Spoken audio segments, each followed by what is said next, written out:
శుక్లాంబరధరం విష్ణుం శశివర్ణం చతుర్భుజం ప్రసన్నవదనం ధ్యాయేత్ సర్వవిఘ్నోపశాంతయే అని స్వామివారి నమస్కారం చేసుకుని మన పోతన భాగవతంలో 4వ స్కందంలో ఉన్నాము. ఋతుపాఖ్యానం చదువుకుంటూ వస్తూ ఉన్నాము. అప్పుడు ఏం జరిగిందంటే, మన ఋతువు ఏదో చాలా అశ్వమేధ యాగాలన్నీ చేస్తానని కూర్చున్నాడు. ఏదో కొన్ని జరిగినన్ని జరిగాయి. మధ్యలో ఇంద్రుడు అశ్వాన్ని మాటిమాటికి మాయం చేస్తుంటే, వాళ్ళ కొడుకు వెళ్ళి మాటిమాటికి పట్టుకుని వస్తుంటే, ఈలోగా ఆయనకి కోపం వచ్చి పృథువే నేనే పట్టుకుంటానని బయలుదేరితే, ఋత్వికులందరూ ఆయన్ని వద్దని చెప్పి కూర్చోబెడితే, ఈలోగా బ్రహ్మగారు వచ్చి ఆయనకి వదిలిపెట్టు, చేసినన్ని చేసావు, కర్మలు ఇంక పోని, ఎన్ని చేస్తావు యజ్ఞాలు, అయితే ఏంటి అని చెప్తే ఈయన సరే అని విన్నాడు. దాని తర్వాత యజ్ఞం అయితే ఏదో విధంగా అక్కడికి జరగవలసింది జరిగింది. ఆ యజ్ఞమూర్తి భగవంతుడు అక్కడ కనిపించి ఆయనతో కొన్ని విషయాలు చెప్పి, ఆ తర్వాత నీకొక వరం ఇస్తాను కోరుకో అన్నాడు. మన పృథువు ఇంకా వరమేమీ కోరుకోలేదు. ఈలోగా మన ఇంద్రుడు అక్కడ బాధపడుతూ నిలబడితే, తప్పు చేశాను అని ఆయన్ని కౌగిలించుకున్నాడు. ఇంద్రుడి పైన కోపాన్ని వదిలిపెట్టాడు. అక్కడున్నాం, ఇంక అక్కడి నుంచి చూసుకుంటూ వెళ్దాము. భగవంతుడు విశ్వరూపకుడునై భాసిల్లు ఆ విష్ణుడు ఆ జగతీనాథకృత అర్చనా నతులచే సంప్రీత చేతస్కుడున్ నిగృహీత అంగ్రీ సరోరుహ ద్వయుడునై నిల్చన్ ప్రయాణాభిముఖ్య గరిష్టాత్మకుడయ్యును ఆ పృథునిపై కారుణ్యమేపారగన్. మన భగవంతుడు విశ్వాత్మకుడు, మన విష్ణువు ఆ జగతీనాథుడు అంటే రాజుగారు మన పృథువు చేత అర్చనలు వందనాలన్నీ పుచ్చుకున్నాడు. చాలా ప్రీతుడయ్యాడు, చాలా సంతోషించాడు భగవంతుడు. మన పృథువు ఆయన పాదాలు తాకి నమస్కారం చేస్తూ ఉంటే, మన భగవంతుడు ప్రయాణాభిముఖుడు వెళ్ళడానికి సిద్ధమవుతూ ఉండి కూడా పృథువు పైన కారుణ్యము, దయ ఏపారగన్ పెరుగుతూ ఉండగా నిలిచాడు, ఇంకా నిలబడి ఉన్నాడు. నీకేమైనా వరం ఇస్తాను కోరుకో అంటే, మన పృథువు భగవంతుడికి నమస్కారం చేశాడు. పక్కకి చూస్తే మన ఇంద్రుడు నిలబడ్డాడు. ఇంద్రుడిని కౌగిలించుకున్నాడు. కోపం వదిలిపెట్టాడు. ఇంకా నిలబడ్డాడు. ఇంకేమీ వరం కోరుకోలేదు. భగవంతుడు వెళ్ళిపోవడానికి సిద్ధమవుతూ ఉన్నారు. కానీ ఇంకా ఈయన అడుగుతాడేమో అని ఆగి వెయిట్ చేస్తూ ఉన్నారు. నిలిచి ఉన్నారు. అప్పుడేం జరిగిందంటే, ఇట్లు తన మీది అనుగ్రహంబునం చేసి విలంబితుడవుటయు అయ్యాదిరాజన్యుడైన పృథు చక్రవర్తి ఆ ముకుంద సందర్శనానంద బాష్ప జలబిందు సందోహ కందళిత నయనార విందుడై ఆ విభుమూర్తిని కనుగొనలేక గద్గద కంఠుడై పలుకలేక ఉండియు ఎట్టకేలకు తన హృదయంబున ఆ దేవుని ఉపగూహనంబు గావించి తత్ మూర్తిని ధరించి కన్నులను తొరగు ఆనంద భాష్పంబులు తుడుచుకొనుచు విలోకనంబు చేయుచు అతృప్త దుగ్గోచరుడు గరుడ స్కంద విన్యస్త హస్తుడు వసుధాతలస్థిత పాద కమలుడునై ఒప్పు ఆ దివ్య పురుషునకు ఇట్లనియే. ఈ విధంగా తన మీద దయతో భగవంతుడు విలంబితుడవుతూ ఉన్నాడు అంటే, వెళ్లకుండా ఇంకా తాత్సారం చేస్తూ ఉంటే, ఆ ఆదిరాజు మన పృథువు ముకుందుణ్ణి చూస్తూ ఉంటే ఆయన కళ్ళలో నీరు కారుతూ ఉన్నది. ఆ విధంగా ఆయన కళ్ళ నిండా నీళ్లున్నాయి. భగవంతుణ్ణి చూస్తూ ఉంటే ఆయనకి కళ్ళలో నీళ్ళొస్తూ ఉన్నాయి. ఆ కన్నీళ్లతో కూడిన కన్నులతో భగవంతుణ్ణి చూస్తూ ఉంటే కూడా సరిగ్గా ఆయన కనిపించట్లేదు భగవంతుడు. ఆయనతో మాట్లాడదామంటే గొంతేమో బొంగురుబోతూ ఉన్నది. మాటలు రాకుండా ఉన్నాయి. ఏదో ఒక విధంగా చివరికి తన మనసులోనే భగవంతుణ్ణి ఉపగూహనము అంటే కౌగిలించుకుని ఆ మూర్తిని కళ్ళలో పెట్టుకుని ఆనంద బాష్పాలు తుడుచుకుంటూ అతృప్త దృగ్గోచరుడు ఎంత చూసినా తనివి తీరకుండా ఉన్నది భగవంతుడి రూపము. ఆయనేమో భగవంతుడేమో వెళ్ళిపోవడానికి సిద్ధపడుతూ గరుడ స్కంద విన్యస్త హస్తుడు గరుత్మంతుడి పైన గరుత్మంతుడి మోపు పైన ఒక చెయ్యి వేశారు. పాదాలింకా భూమి మీదే ఉన్నాయి. ఆయన ఇంక గరుత్మంతుడి పైకి ఎక్కాలి. ఎక్కట్లేదు. మన పృథువునే చూస్తూ ఉన్నారు. పృథువుకేమో మాటలు రావట్లేదు. కళ్ళ నిండా నీళ్లు కారుతూ ఉన్నాయి. కళ్ళు తుడుచుకుంటూ భగవంతుడిని చూస్తూ ఉన్నాడు. అట్లా ఉన్నదక్కడ పరిస్థితి. అప్పుడు అటువంటి స్థితిలో మన పృథువు ఆ దివ్య పురుషుడితో ఈ విధంగా అంటూ ఉన్నాడు చివరికి. వరదా ఈశ్వర నిను సత్పురుషుడు దేహాభిమాన భోగములకునై వరము ఎట్లు కోరునో ఇహ సుఖ వరములు నారకులకునైనా వరలవే చెప్పుమా. వరాలిస్తాను పుచ్చుకో పుచ్చుకో అంటూ ఉన్నవే ఓ వరదుడా, వరాలను ప్రదానం చేసేవాడా ఓ ఈశ్వర. సత్పురుషులున్నారనుకో, అటువంటి వాళ్ళు దేహాభిమానంతో ఉండి భోగాలు కావాలని కోరుకునే వాళ్ళలాగా నిన్ను పట్టుకుని నువ్వు వాళ్లకు వరమిస్తానంటే గూడా ఏదో దేహాభిమానులు భోగాలకై ఆశపడ్డట్టు నిన్ను వాళ్ళు వరము ఎట్లా కోరుతూ ఉంటారు? ఏదో ఈ భూమి మీద ఇహలోకంలో సుఖాలు కావాలంటే నారకులకు నారకులు అంటే నరకలోకవాసులు అంటే నరులు.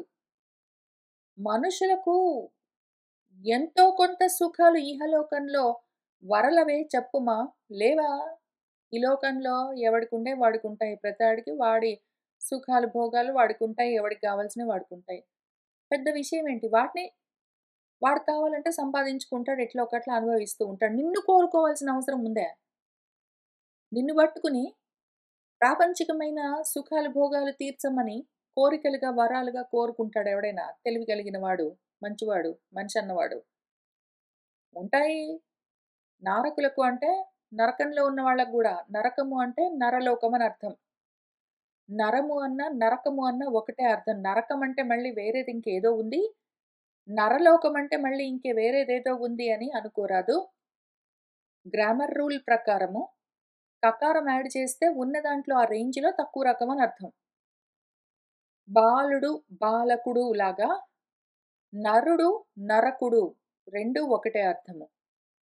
బాలుడు అని చెప్పినప్పుడు చిన్న పిల్లవాడని ఎట్లా చెప్తామో, బాలకుడు అంటే కూడా చిన్న పిల్లవాడే. అంటే చిన్న పిల్లవాళ్ళలో కొంచెం ఇంకా చిన్న రకం అని అర్థం. అట్లా నరులలో కూడా నరకులు. నరకులకు కూడా అంటే నరులలో తక్కువ రకం వాళ్ళకి గూడా అంటే చాలా గొప్ప మహాత్ములైన నరులు, కొంచెం దుర్మార్గంతో ఉన్న నరులు అని ఆ రకంగా చూసుకున్నామనుకోండి. అప్పుడు వీళ్ళు నరకులు. తక్కువ రకం నరులను నరకులను పిలుస్తారు. ఆ నరులకు లేవా ఇహ సౌఖ్యాలు భూమి మీద సుఖాలు గావాలంటే వాడికి దొరకవు.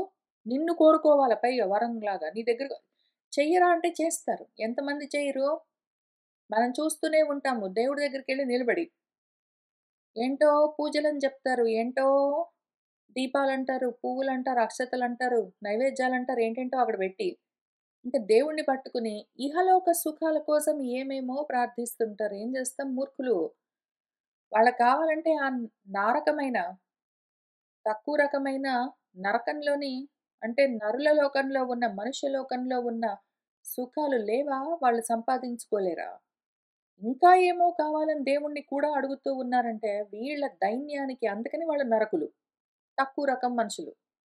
మనుషుల్లో గూడా తక్కువ రకం. మనుషుల్లో కొంచెం మంచి రకం ఏమి అంటే వాళ్ళు సత్పురుషులు. వాళ్ళేం జేస్తారు? ఇట్లాంటి పిచ్చి కోరికలన్నీ కోరుకోరు. మనుషులే అందరు మనుషుల్లానే కనిపిస్తారు. కొంతమంది మనుషులు దేవుణ్ణి గూడా పట్టుకొని ఇహంలోని కోరికలు, భోగాలు కావాలని అడుగుతారు.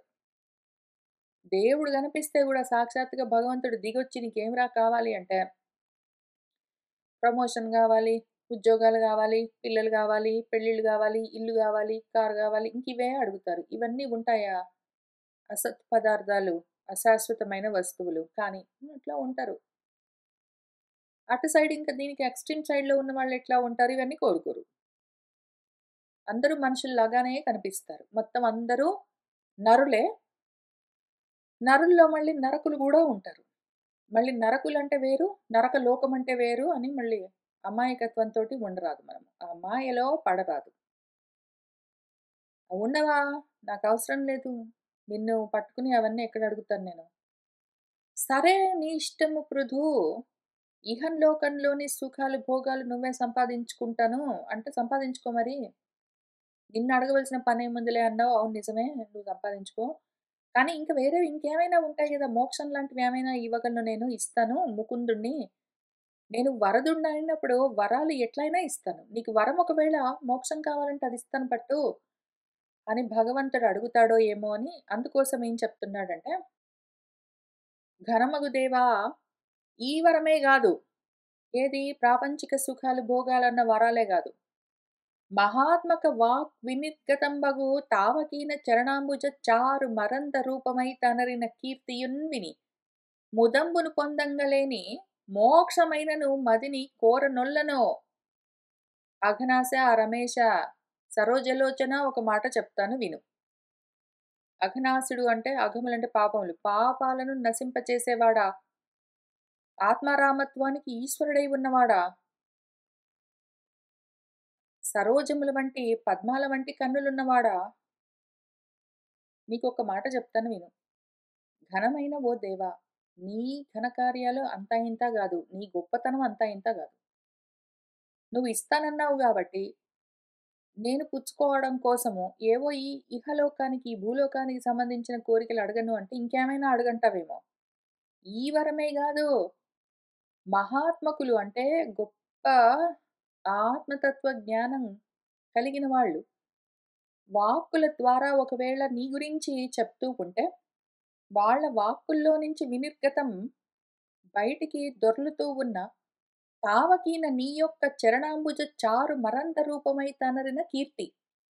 నీ పాద పద్మాల నుంచి జాలువారుతూ ఉన్న అమృత ధారల గురించి, నీ కీర్తి గురించి చెప్తూ ఉంటే, వాటిని వింటూ ముదాన్ని పొందలేని, సంతోషించలేని మోక్షమైనా సరే, మదిని కోరనొల్లను నేను కోరుకోను. నాకు మోక్షం గూడా వద్దు. నాకు ఇహము వద్దు, నాకు పరము వద్దు. నాకు ఈ లోకంలో, ఈ భూలోకంలో సుఖాలు, భోగాలు వద్దు. అవి నిన్ను కోరను. ఒకవేళ మోక్షం ఇచ్చేస్తే నువ్వుండవేమో, నీ గురించి వినే అవకాశం ఉండదు అంటే, అటువంటి మోక్షం కూడా వద్దు అని చెప్తూ ఉన్నాడు. ఎక్కడున్నాడు? దీన్ని బట్టి మనకర్థమయ్యేందుకు మన పృథువు మనస్థితి ఇప్పుడెక్కడుంది అంటే,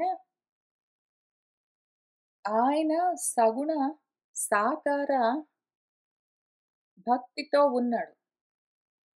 ఆయన ఇప్పుడు నిర్గుణ తత్వము అహం బ్రహ్మాస్మి అన్న ఉపదేశానికి సిద్ధమై లేడు. ఆయన మనస్థితి అక్కడ లేదు. కనీసము ఇహానికి సంబంధించిన కోరికలు కోరట్లేదు. నాకు ఇన్ని యజ్ఞాలన్నీ జేసుకున్నాను గాబట్టి ఎంతో కొంత లాభం ఉండాలి గదా! మరి. నాకు, నా పిల్లలకు నా తర్వాత ఒక 7 తరాలకి మళ్ళీ ఈ రాజ్యాలన్నీ ఊడిపోకుండా, శత్రువులందరూ దండెత్తి రాకుండా, నాకింకా గొప్ప సుఖాలన్నీ కలిగి ఉండేటట్టు, నాకు, నా భార్యకు, నా బిడ్డలందరికీ ఆరోగ్యాలు బాగా ఉండేటట్టు, ఇటువంటివన్నీ కోరుకోవచ్చు. ఆయన కనీసం అటువంటివన్నీ కోరలేదు. కాబట్టి నరకుడైతే గాదు. అయితే నరుడై ఉన్నాడు అంత మాత్రమే. నేను నారాయణుడినని ఎట్లా తెలుసుకోవాలి అన్న ఆలోచన ఆయనకు కలగట్లేదు. వద్దు నాకని చెప్తున్నాడు. మోక్షం వద్దు నాకని చెప్తున్నాడు.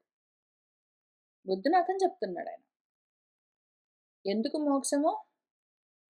నీ గురించి శ్రవణం చెయ్యడం చాలు అని చెప్తున్నాడు. కాబట్టి ఆయన ఎక్కడున్నాడంటే ఇంకా ఇప్పుడిప్పుడే శ్రవణం మొదలుపెడుతున్నాడు. శ్రవణం అవ్వాలి, తర్వాత మననం అవ్వాలి, తర్వాత నిధిధ్యాసన అవ్వాలి. ఇంకా చాలా దూరం వెళ్ళాలాయన.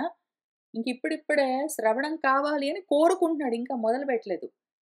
కర్మల్లో నుంచి ఇప్పుడే బయటపడుతూ ఉన్నాడు. కొంచెం ఆధ్యాత్మిక సాధన మొదలుపెడదాము. ఎంతో కొంత శ్రవణము అసలేమున్నది ఆ శాస్త్రాల్లో అని విందాము అన్న ఆలోచన ఇప్పుడు మొదలవుతూ ఉన్నది. ఆయన ఇప్పుడు ఎంట్రీ లెవెల్‌లో ఉన్నాడు మన పృథువు. కనీసం ప్రపంచంలో నుంచి ఇటు తిరుగుతున్నాడు. ఇంక పూర్తిగా తిరగలేదు. ఇప్పుడిప్పుడే అందులో నుంచి బయటకొస్తున్నాడు. అదిగాన పద్మలోచన సదమల భవతీయ ఘనయసము వినుటకునై 10,000 చెవులు కృపనిమ్ము అదియే నా అభిమతంబునగును ముకుంద. ముకుంద ఆయన మోక్షాన్నిచ్చేవాడు. ముకుంద అని పిలుస్తున్నాడు పైగా. ముకుంద అని పిలిచి మోక్తుమిచ్చ ముముక్ష. ఆయన ముకుందుడే గాని ఈయన దరిద్రం ఎక్కడుందంటే, ఈయన ముముక్షువు కాలేదింకా. మోక్షం వద్దు అని చెప్పాడు యాక్చువల్‌గా. వద్దు నాకు.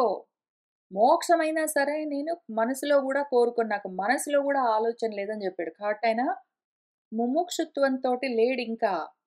ముముక్ష ఉన్నది అంటేనే అప్పుడు వాళ్ళు శ్రవణ మనన నిధిధ్యాసలుతో కూడి ఉన్న ఏ సాధన ఉన్నదో దాన్ని మొదలుబెడతారు. అబ్బో! చాలా దూరం వెళ్ళాలి. దానికి ముముక్ష ఉన్నది అంటే మోక్షం కావాలి అంటే వాళ్ళకి ముందు అసల మోక్షం అంటే ఏంటని తెలియాలి. అదెట్లా వస్తుందని తెలియాలి. అందుకోసం జిజ్ఞాస కావాలి.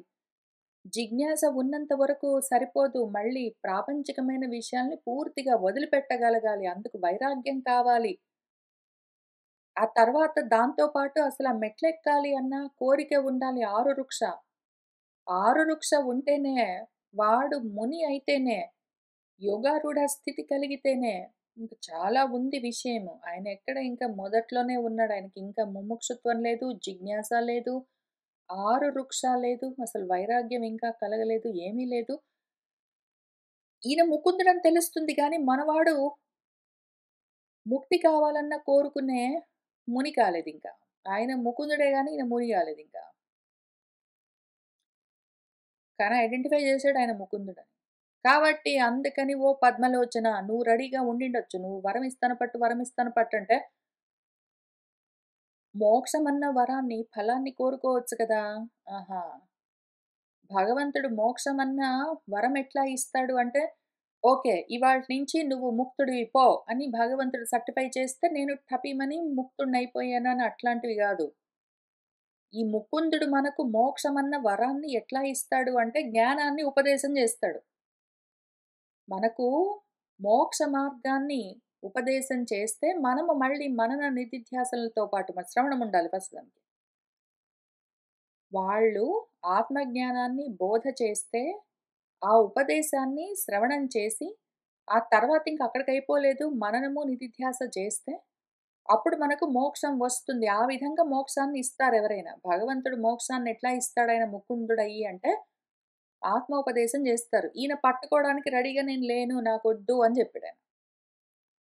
అందుకని నేను రెడీగా లేను గాబట్టి, అది గాన ఓ పద్మలోచన నువ్వేం చెయ్యి అంటే, ఏదోకటి ఇస్తా అన్నావు గాబట్టి సదమల భవదీయ ఘనయశము వినుటకునై. సత్ అమల స్వచ్ఛమైన, నిర్మలమైన నీ యొక్క ఘన యశస్సు దాన్ని వినడం కోసం 10,000 చెవులు కృప చెయ్యి. నిజంగా 10,000 చెవులిస్తే ఒళ్ళంతా చెవులతోటి ఈయన పృథు చక్రవర్తి మొత్తం బాడీ పార్ట్స్ అంతా చెవులతోటి నిండి ఉంటాయా అంటే కాదు. 10,000 చెవులతోటి వినగలిగింది ఎంత వినొచ్చో అంతగా శ్రవణం చేసే అవకాశాన్ని నాకు ఇవ్వు, కృప చేయుము. అదియే నా అభిమతమునగును. అది నా కోరిక. నువ్వు ఇవ్వదలుచుకుంటే వినే శక్తినివ్వు అని అడిగాడు. కనీసం అక్కడ మొదలుపెట్టాడు మనవాడు.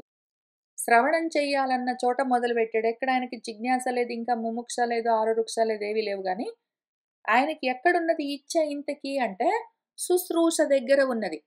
శుశ్రూష అంటే శ్రోతుమిచ్చ శుశ్రూష. వినాలన్న కోరిక ఉన్నదక్కడ. శుశ్రూష దగ్గర మొదలుపెట్టాడు మనవాడు. శుశ్రూష చేస్తూ ఉంటే అంటే వింటూ, వింటూ ఉంటే ఆయనకు జిజ్ఞాస కలిగి, ఆ తర్వాత ఓహో! వీళ్ళు చెప్తున్న మోక్షం కావాలన్న ముముక్షుత్వం కలిగితే అప్పుడు ముకుందుడితోటి ఈయనకి పని పడుతుంది. ఇప్పుడింకా అంతవరకు లేము మనము. శ్రవణం చేయడం కోసం నాకు అవకాశం ఇవ్వు. శుశ్రూష కావాలి అని అడిగాడు. కనీసం అక్కడైనా ఉన్నాడాయన. కనీసం అక్కడైనా ఉన్నాడు. ఆ శుశ్రూష గూడా శ్రోతుమిచ్చ వినాలన్న ఉద్దేశం గూడా లేకుండా ఉన్నవాళ్ళు ఎంతమంది ఉన్నారు మన చుట్టూ ఇప్పుడు గూడా. శుశ్రూష చేస్తూ ఉన్నాము అంటే, గురువుగారికి శుశ్రూష చేస్తూ ఉన్నామంటే కాళ్ళు పిసుకుతాము, మెడ పిసుకుతాము, ఏదో ఇంట్లో పనులన్నీ జేసి పెడతాము, డబ్బులు డబ్బులు ఇస్తాము, డొనేషన్స్ ఇస్తాము. ఏదో పాద పూజలన్నీ చేస్తాము, గొప్పగా పొగుడుతాము, అన్నీ చేస్తాం గానీ, శ్రవణం గురించిన ఫోకస్ ఇంక వీటన్నిటి తర్వాత ఉండదు. గురువుగారికి శుశ్రూష అంటే ఏమి? గురువుగారికి శిష్యుడు చేసే శుశ్రూష ఏమి అంటే శ్రోతుమిచ్చ చూపించాలి. వినాలన్న కుతూహలం, ఉత్సాహం చూపించి గురువుగారు చెప్తుంటే ఆయన వినడం. గురువుగారు చెప్తుంటే ఈయన వినడం. ఇంతవరకే గురు శిష్యులకున్న సంబంధం. గురువుగారి కాళ్ళు పిసుకుతాను, ఆయన ఇంట్లో పని చేసి పెడతాను అంటే నీకు వేరే ఇంకేమైనా సంబంధం ఉండొచ్చు. ఆయన నువ్వు తండ్రి అనుకో, బిడ్డలాగా నువ్వు సేవలు చెయ్యి. ఆయన నీకు కొడుకు అనుకో, వంట చేసి పెట్టు. ఆయన నీకు ఫ్రెండ్ అనుకో, డబ్బులేమైనా ఇవ్వు. అవి వేరే రకం రిలేషన్‌షిప్స్. గురువుతో శిష్యుడిగా నీ రిలేషన్‌షిప్ ఎంతవరకు ఆయన చెప్తాడు నువ్వు వినడం అంతవరకే. గురు శుశ్రూష అంటే ఏమి? గురువుగారు చెప్తే నువ్వు కూర్చొని వినడం. శుశ్రూష అంటే శ్రోతుమిచ్చ. కావాలంటే వ్యుత్పత్తి పరంగా అర్థం చూసుకోండి. అర్థం చూసుకోకుండా ఏదో ఒక పదాన్ని ఏదో విధంగా అర్థం చేసుకొని ఎట్లోకట్లా వాడుకోవడం మంచిది కాదు. తగిన పని కాదు. అనర్థం కలుగుతుంది. శుశ్రూష అంటే శ్రోతుమిచ్చ వినాలన్న ఇచ్చ కోరిక. గురుగారు చెప్పే ప్రవచనం ఏమున్నదో దాన్ని వినాలన్న ఇచ్చ ఉంటే, మళ్ళీ ఏదో ఒకటి గాదు. భగవత్ తత్వం గురించి. సదమల భవదీయ ఘనయసము వినుటకునై. భగవత్ తత్వం గురించి వినడం కోసం మనకొకవేళ ఇచ్చ ఉంటే, దాని పేరు శుశ్రూష. అది కావాలి అని కనీసం ఫండమెంటల్ బేసిక్ స్టెప్ 1 అడిగాడాయన. అదైతే ముకుందం దగ్గరికొస్తాడు. ఇంకా ఆయనకి ముముక్ష లేదు గాబట్టి, అందుకని నాకింత మాత్రం చాలు. అదే నా అభిమతం. నా కోరిక అదే అని జెప్పాడు. మంచిది. Good job. పృథు చక్రవర్తి మీ యొక్క ప్రస్థానము ఇంక ఇక్కడ ఈ పద్యం దగ్గర మొదలైంది. చాలా సంతోషం. చాలా సంతోషం. అనగా మహాత్మ వాగ్గళితమైన భవత్పద పంకజాత సంజనిత సుధాకణ అనిల వశంపున విస్మృత తత్వ మార్గవర్తనులగు దుష్ట యోగులకు క్రమ్మర తత్వము చూపజాలు ఇట్లు ఒనరుట తక్క అన్యవరము వల్లనో పయోరుహ పత్ర లోచన. పయస్ అంటే నీళ్లు. నీళ్లలో రుహము అంటే జన్మించింది. నీళ్లలో జన్మించిందేమి పద్మము. పద్మపత్రముల వంటి కన్నులున్నవాడా! ఓ అనఘుడా! ఓ పుణ్యాత్ముడా! నాకు ఒకటడిగాను గదా! నా కోసం ఒకటడిగాను గదా! నా కోసమేమి అంటే బాగా శ్రవణం చేసే ఇచ్చ. అంటే శుశ్రూష ఇవ్వు అని అడిగాను గదా! ఇప్పుడు ఇంకొకటడుగుతాను. మహాత్ముల యొక్క వాక్కుల నుంచి గళితము జాలువారుతున్న భవత్ నీ యొక్క పదపంకజాత సంజనిత నీ పాదపద్మాల్లో నుంచి వస్తూ ఉన్న సుధా కణములు అమృత బిందువులను పుచ్చుకుని అనిలుడు గాలి తెమ్మెరలు వీస్తూ ఉంటే దాని వశంతో ఆ విధంగా తత్వ మార్గాన్ని విని పట్టుకోవడము అని ఒక పద్ధతి ఉన్నది. ఆ వర్తమ అంటే మార్గము. ఆ మార్గం ఏమి అంటే జ్ఞాన మార్గము. జ్ఞాన నిష్టలో ఉన్న వాళ్ళకు జ్ఞాన మార్గం ఉంటుంది. ఆ జ్ఞాన మార్గంలో ఉన్న వాళ్ళేం జేస్తారు, మహాత్ములు అంటే ఈ ఆత్మతత్వాన్ని తెలిసిన వాళ్ళు దాని గురించి చెప్తూ ఉంటే, ఆ మాటలను వీళ్ళు వింటూ ఉంటారు. ఆత్మతత్వాన్ని ఆ విధంగా స్మరిస్తూ ఉంటారు. మననము, నిధిధ్యాసన అని చెప్పుకుంటూ ఉన్నాం గదా! అందులో ఉంటారు. అయితే కొంతమంది ఉంటారు. ఇటువంటి దాన్ని విస్మరించి ఉంటారు పట్టించుకోకుండా. వాళ్ళు దుష్టత్వాన్ని అంటే దుర్మార్గాన్ని, ప్రపంచాన్ని యోగంలాగా పట్టుకున్నారు. ప్రపంచంలోని యోగాలు, క్షేమాలు కోరుకున్న వాళ్ళు దుష్టయోగులు. యోగం కలిగిన వాళ్ళు యోగులు. వాళ్ళకి యోగం పట్టిందంటే ఏమి? ప్రపంచంలో బాగా వాడికి యోగం పట్టిందండి, బాగా డబ్బులు సంపాదించుకున్నాడు. అబ్బో! వాడికి గొప్ప యోగం ఉందండి. బాగా ప్రమోషన్స్ అవన్నీ వస్తున్నాయి, పేరు ప్రతిష్టలొస్తున్నాయి అని చెప్పుకుంటూ ఉన్నారంటే ఏమి? వాళ్ళందరూ యోగులే. ఎందుకంటే ప్రపంచంలో వాళ్ళకి యోగం పట్టింది. కానీ అదంతా ప్రాపంచికం గాబట్టి దుష్టయోగులు వాళ్ళు. ఎందుకు? ఆత్మతత్వ మార్గాన్ని విస్మరించి ఉంటారు. ఎందుకు విస్మరిస్తారంటే వాళ్ళు మర్చిపోయారు. ఎవరైనా చెప్తే వినరు. మహాత్ములెవరైనా చెప్తే వినరు. వీళ్ళకి సొంతంగా గుర్తురాదు. వీళ్ళకి తెలియదు.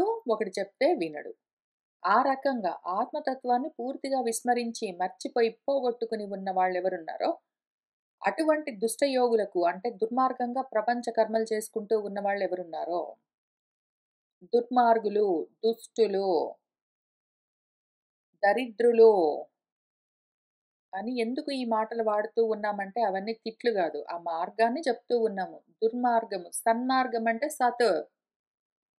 సత్ ఒకటే ఉన్నది. సత్ చిత్ ఒక్కటే ఉన్నది ఆనంద స్వరూపము.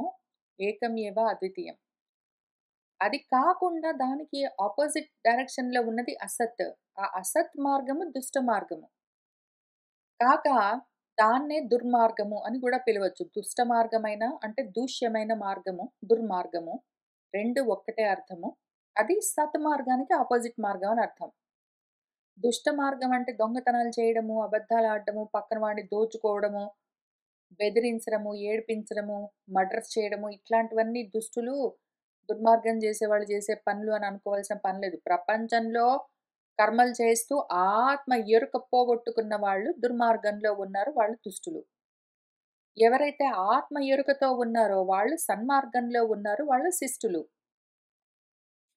అట్లానే ఈ దుర్మార్గంలో ఉన్నవాళ్ళు దుష్టులెవరున్నారో ప్రపంచ మార్గంలో ఉన్న వాళ్ళు, అసత్ మార్గంలో ఉన్నవాళ్ళు, వాళ్ళను దరిద్రులని ఎందుకంటామంటే, దరిద్రం అంటే దుర్గతిం.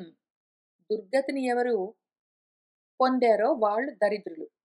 దుర్గతి అంటే ఏమి మళ్ళీ? దుర్మార్గం అన్నా, దుర్గతి అన్నా ఒక్కటే అర్థం.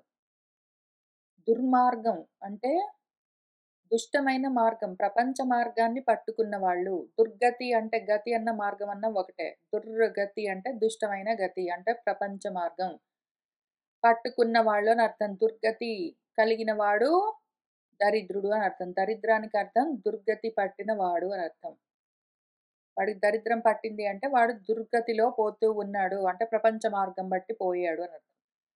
అటువంటి దరిద్రులు, దుర్గతిలో ఉన్నవాళ్ళు, దుర్మార్గులు, దుష్టులు, అసత్ ప్రపంచంలో ఉన్నవాళ్ళెవరున్నారో, ఆత్మను విస్మరించి ఉన్న, ఆత్మాపకారం చేసుకుని, ఆత్మహత్యలు చేసుకుని ఉన్నవాళ్ళెవరున్నారో, అటువంటి వాళ్లకు నెమ్మదిగా, క్రమంగా తత్వాన్ని చూపజాలే, తత్వాన్ని బోధించే ఏ మహాత్ముల వాక్కులున్నాయో అవి వాళ్లకు ఒనరుట, చేరడం అని ఇంకొక కోరికను కోరుకుంటున్నాను. ఇది టక్కన్. ఇది కాక అన్యవరము వేరే వరాన్ని వల్లను, ఒప్పుకోను. ఒకటి నా కోసం అడిగాను. ఒకటి మిగిలిన వాళ్ళ కోసం అడిగాను. ఒకటి నా కోసం ఏమి అంటే, నేను ఇంత దరిద్రుడిని గాదు. అసలు వినకుండానే మహాత్ములు నీ గురించి చెప్తూ ఉంటే వినకుండా నిన్ను పూర్తిగా విస్మరించి ప్రపంచ మార్గంలో వెళ్ళిపోతూ ఉన్న దుష్టుల్లాగా లేను నేను.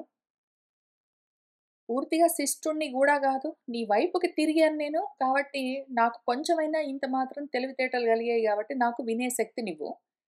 ఇంత మాత్రం గూడా లేకుండా ఉన్న ప్రజలున్నారు. వాళ్ళకు వినాలన్న ఇచ్చ కలిగేటట్టు చూడు. ఏ తత్వజ్ఞాన బోధ వల్ల వాళ్లకు తత్వం తెలుస్తుందో అటువంటివి శ్రవణం చేయాలన్న కోరిక ఇట్లాంటి దరిద్రులకు పాపము కలిగేటట్టు చూడు. ఇది మిగిలిన వాళ్ళ కోసం నేను కోరుకుంటున్నాను. ఇవి తప్ప నేను వేరే వరాలేమీ కోరుకోవట్లేదు. వేరే వరాలంటే ఏమి ప్రాపంచికమైన వరాలు. నాకు ఆరోగ్యం బాగుండేటట్టు చూడు. నేను ఎల్లకాలం భూమి మీద ఇట్లానే బతికుండేటట్టు చూడు. నాకు ప్రమోషన్స్ చూడు. నా పిల్లలు బాగుండేటట్టు చూడు అని ఇట్లాంటివన్నీ నేను అట్లాంటి వరాలు కోరుకోను. నీ గురించి వినాలన్న కోరిక కావాలి నాకు. నీ గురించి వినాలన్న ఆలోచనతో ఉండాలి నేనెప్పుడూ. అది బాగా ఎక్కువగా ఉండాలి. మిగిలిన వాళ్ళకి గూడా అటువంటి అవకాశం కల్పించు అని ఆయన పాపం మంచి కోరికలే కోరుకున్నాడు.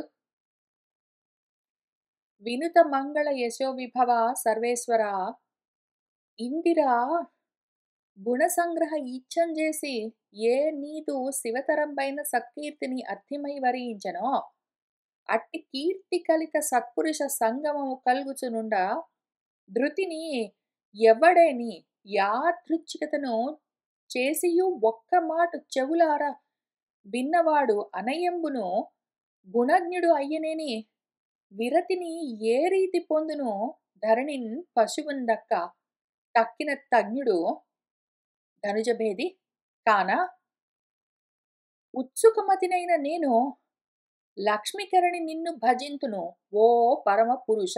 నేనేం చేస్తానో చెప్తాను విను. నువ్వు నాకు వినే శక్తిని ఇచ్చావనుకో, శుశ్రూష చేసే అవకాశం ఇంకా అనంతంగా శుశ్రూష చేసే అవకాశం నువ్వు నాకివ్వు. నేను నీకేం చేస్తా అంటే దాంతోటి నువ్వు నాకిచ్చిన ఆ శ్రవణ ఇచ్ఛతోటి నేనేం చేస్తానంటే, వినుత మంగళ యశో విభవ విశేషంగా నుతింపబడవలసిన మంగళకరమైన యశస్సులతో వైభవంతో కూడి ఉన్నవాడా ఓ సర్వేశ్వరుడా!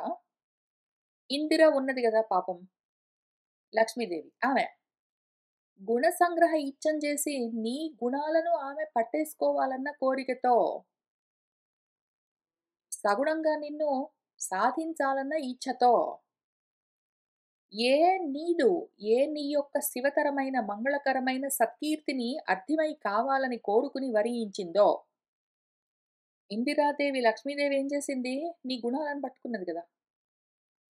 అట్లానే నేను కూడా అటువంటి కీర్తి కలిత సత్పురుష సంగమము గలుగుచునుండా నువ్వు నాకు శ్రవణ ఇచ్చావనుకో వినడానికి 10 చెవులతో సహా 10,000 చెవులు ఇంకా అనంతంగా వినే శక్తితో పాటు నాకు శుశ్రూష ఇచ్చావనుకో నేనేం చేస్తాను కూర్చొని ఆ రకంగా నీ కీర్తిని అదే పనిగా చెప్తూ ఉన్న సత్పురుషుల సంఘంతో ఉంటాను నేను. వాళ్ళతో కూడి ఉంటాను. ఎందుకంటే నువ్వు నాకు అశేషమైన, అనంతమైన, చాలా ఎక్కువగా ఉన్న విస్తారమైన, విస్తృతంగా నీ గురించి వినే అవకాశాన్నిస్తే, మరి వినాలంటే ఎవరు చెప్తారు? అనాత్మల్లో తగులుకున్న దుష్టులు, దుర్మార్గులు చెప్పరు గదా!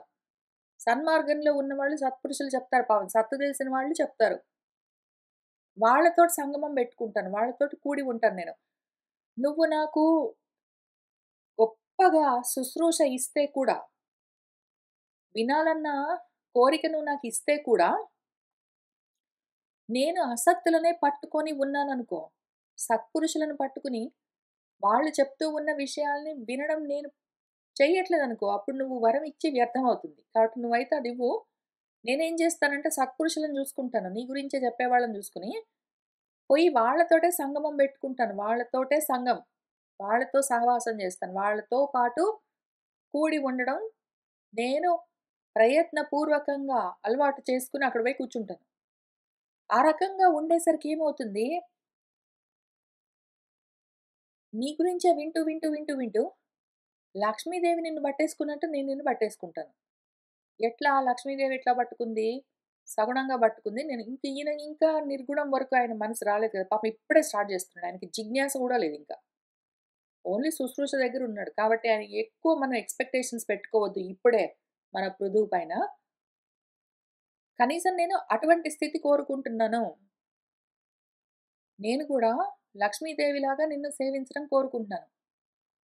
అని చెప్పి ఆయన గురించి ఆయన చాలా గొప్పతనం గూడా చెప్పుకుంటున్నాడు. ఆయన గొప్పలైన చెప్పుకుంటున్నాడు. ఇంత గొప్ప ఘనమైన స్థితిలో ఉన్నాడు మరి. మిగిలిన చాలా మందికైనా నయం గాబట్టి, ఆయన గురించి ఆయన ఏం గొప్పలు చెప్పుకుంటాడంటే, భగవాన్ భగవంతుడా ధృతిని కావాలని ధృతితో పట్టుదలతో ఎవడైనా సరే, యాదృచ్ఛికంగానైనా సరే, అనుకోకుండానైనా సరే చేసియున్ ఒక్క మాటైనా సరే చెవులారా నీ గురించి విన్నవాడే అనుకో. అనయమింకా వాడు గుణజ్ఞుడైతే నీ గుణాలు తెలిస్తే వాడికి అయ్యనేనిన్ విరతిని ఏ రీతి పొందును మళ్ళీ వినకుండా ఎట్లా ఉంటాడు? ఇప్పుడు ఒక మనిషి ఉన్నాడే అనుకో. వాడు సత్పురుషులతో సంఘం పెట్టుకుని, వాడు అదే పనిగా ఇవే విషయాలు వినడం అదంతా పక్కన పెట్టు. ఇంకా సింపుల్ టర్మ్స్‌లో చూద్దాం. ఒక మనిషి ఉన్నాడనుకో. వాడు అనుకోకుండా, వాడు ప్రయత్నపూర్వకంగా సత్పురుషులతోటి సంఘం పెట్టుకొని వాళ్ళ దగ్గరికెళ్లి కూర్చుని, వాళ్ళు ఈ సత్సంగంలో ఇవే విషయాలు మాట్లాడుతూ ఉంటే, మళ్ళీ సత్సంగం అంటే ఏటో పక్కకు వెళ్ళిపోరాదు మన మనసు. సత్సంగాల పేరు మీద ఏవేవో మాట్లాడుకుంటూ ఉంటారు. అక్కర్లేని ప్రాపంచికమైన విషయాలన్నీ గూడా సత్సంగంలో మాట్లాడే అవకాశం ఉంటుంది. అన్నిటికి సత్సంగం అని పేర్లు పెడుతున్నారు ఈ మధ్యన. సరే కానీ వీడు అట్లాంటి వాడు గాదు. వీడు పనిగట్టుకుని సత్సంగాలకెళ్లి కూర్చోవట్లేదు. ప్రాపంచికమైన విషయాలు మాట్లాడే సత్సంగాలైనా సరే, ఆధ్యాత్మిక విషయాలు మాట్లాడే సత్సంగాలైనా సరే, అందులో గూడా ఫోకస్డ్‌గా అద్వైత విద్య గురించి విచారణ చేసే సత్సంగాలైనా సరే, ఏది వాడు పట్టించుకోడు. వాడు ప్రయత్నం ఏం చేయట్లేదు. అనుకోకుండా వాడి అదృష్టం బాగుండి యాదృచ్ఛికంగా ఒకసారి ఏంటో అటునుంచి వెళ్తూనో, ఎవరో వింటూ ఉంటేనో, లేదా టీవీలోనో ఎక్కడో దగ్గర వాడేదో సినిమాలు జూస్తుంటే ఈ ఛానెల్ ఒకటి బయటకొచ్చో యూట్యూబ్‌లో ఏదో ఒక రకంగా వాడు ఒక్కసారైనా సరే అనుకోకుండానైనా సరే వాడి చెవులతోటి 10,000 చెవులతోటి గాదు. కోరుకుని శుశ్రూష చేయడం గాదు. అనుకోకుండా చెవుల్లో పడ్డదనుకో ఒక్కసారైనా సరే. వాడికి ఆ ఒక్కసారైనా సరే అనుకోకుండా చెవుల్లో పడితే వాడికి అందులో ఉన్న రుచి తెలిసిందనుకో ఇంక వాడు ఆ రుచిని ఎట్లా వదిలిపెట్టగలడు? విరతి, వైరాగ్యం ఇంక వదిలే చాలులే అని వాడికెట్లా అనిపిస్తుంది? అనిపిస్తుంది అట్లాంటి వాళ్ళు లేరేంటి ఈ భూమి మీద? భూమి మీద అట్లాంటి వాళ్ళు గూడా ఉంటారు.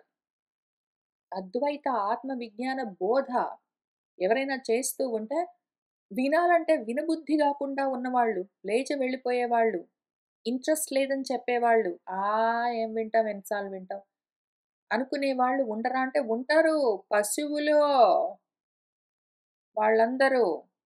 అట్లాంటి పశువులు తప్ప పాశాలకు బద్ధులై, కర్మ పాశాలకు బద్ధులై, పశువులై ఉన్నవాళ్ళు వినరు. కానీ ఎవడైనా సరే మనిషన్నవాడు తత్జ్ఞుడు, నీ గుణజ్ఞుడు, తత్జ్ఞుడు అయి ఉంటే, నీ గుణాలు తెలిసిన వాడు, నీ గుణాలను తెలుసుకుని రుచి కలిగి ఉన్నవాడు, రుచి పట్టుకున్నవాడు, తత్, తత్ గురించింది తత్వం. ఆ తత్ పదార్థం గురించి జ్ఞానం కలగడం తత్వం. దాన్ని తెలిసినవాడు వదిలిపెడతాడా? పెట్టడు. వాడు తజ్ఞుడు గాదు. ఇటువంటి గుణజ్ఞుడు గాదు. వాడు అజ్ఞుడు.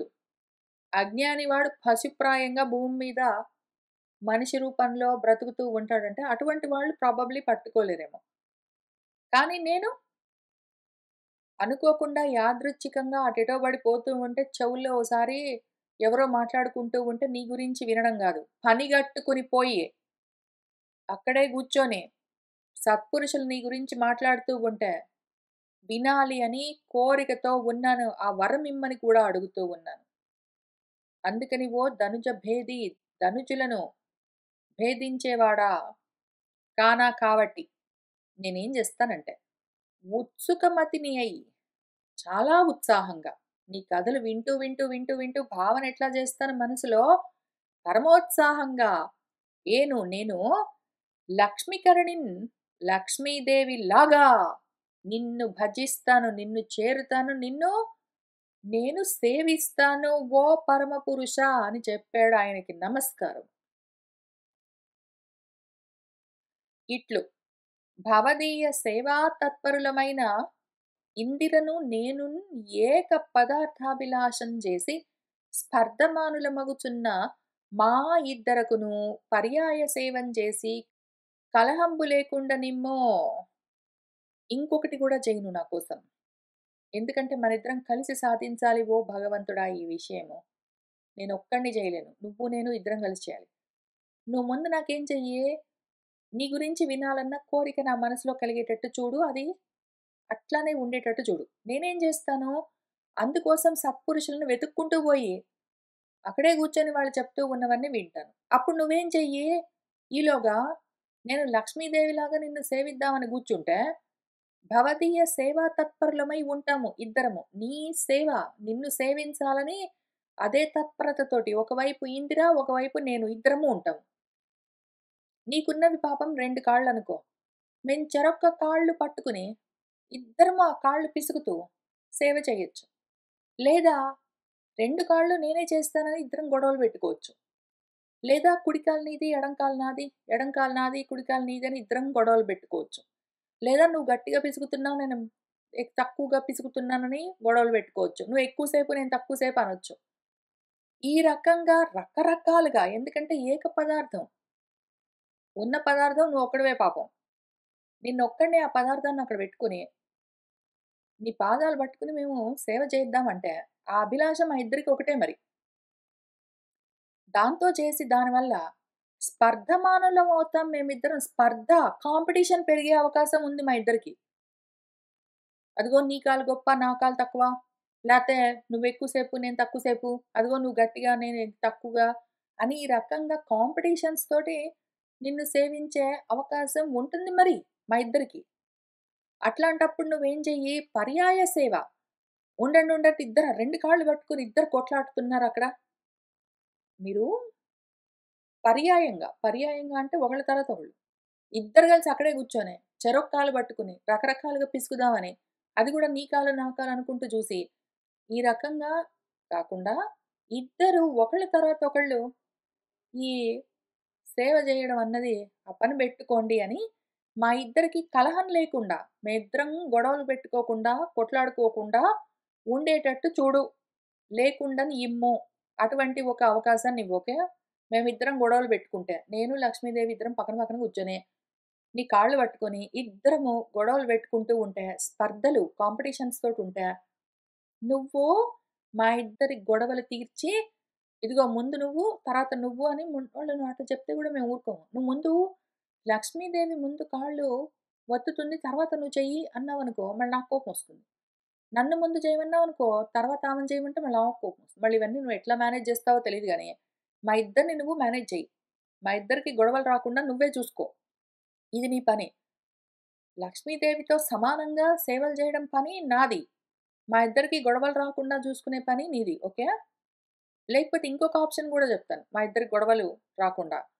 అట్లుగాక భవదీయ చరణ సరోరుహ సేవాసక్త మనోవిస్తారులమగుటం జేసి, నేను ముందు ముందు అని భజింతు నను తలంపులన్ కలహంబైనను కానిమ్ము దేవా పోతే పోని అయితే అయింది పాటు. గొడవలొస్తే వచ్చాయి లక్ష్మీదేవితోటి నాకు గొడవలొస్తే వచ్చాయి పర్వాలేదు. ఇదిగో అయితే మా ఇద్దరికి గొడవలు లేకుండా నువ్వు జూడు. నువ్వు చూడలేకపోయావనుకో నీ వల్ల గాలేదనుకో అప్పుడు. ఎందుకంటే మేమిద్దరిలో ఒక్కళ్ళం గూడా తగ్గము. నేను గూడా తగ్గేది లేదు. నేను గూడా తగ్గేది లేదు. కాక అందుకని ఇంకొక ఆప్షన్. భవదీయ చరణ సరోరుహ సేవాసక్తి. నీ పాద సేవ చేయాలనే ఆసక్తి నాకు తక్కువుందేంటి? మరి ఆమెకు గూడా అంతే ఉంది మరి. నాకు సీనియరు. ఆమె ముందు నుంచే జేస్తుంది. అసలు ముందు నుంచి జేస్తుంది గాబట్టి ఆమెను కొంచెంసేపు పక్కన కూర్చోబెట్టొచ్చు కదా నువ్వు. పాపం వాడు ఇప్పుడే మొదలుపెట్టాడు. వాడిని గానీలే వాడు చూస్తాడు కొంసేపు వాడు సేవ జేస్తాడు. నువ్వు కాసేపు పక్కన కూర్చో అని నువ్వు చెప్పొచ్చు కదా! అంటే ఆమె గూడా ఊరుకోదు మరి. ఆమె గూడా కొట్లాడుతుంది. సీనియర్ గాబట్టి నాకు ఇంకెక్కువ ప్రయారిటీ అంటుందామె. ఇది సాల్వ్ చేయలేవు. నిన్ను బాగా తీవ్రంగా ఆలోచించాను. ఎన్ని రకాలుగా ఆలోచించినా సరే, నాకు లక్ష్మీదేవికి వచ్చే గొడవల్ని నువ్వు సాల్వ్ చేయలేవు. నీ వల్ల గాదు. నువ్వు తీర్చలేవు మా గొడవ.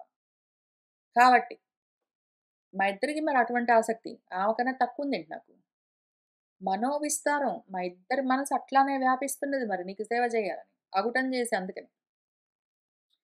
నేను ముందు అని మేమిద్దరం గొడవలు పెట్టుకుంటాం. నేను ముందు అని ఇద్దరం గొడవలు పెట్టుకుంటాము. ఆ కాలు, ఈ కాలు, నీ కాలు, నా కాలు అంటాము. అందుకని. ఆ రకంగా నిన్ను భజిస్తుంటే, నిన్ను సేవిస్తుంటే, తలంపునన్ ఆ ఆలోచనతోటే ఉంటే, కలహం వస్తుంది మరి లక్ష్మీదేవితోటి నువ్వు పరిష్కారం చేయలేవు. నీ వల్ల గాదు.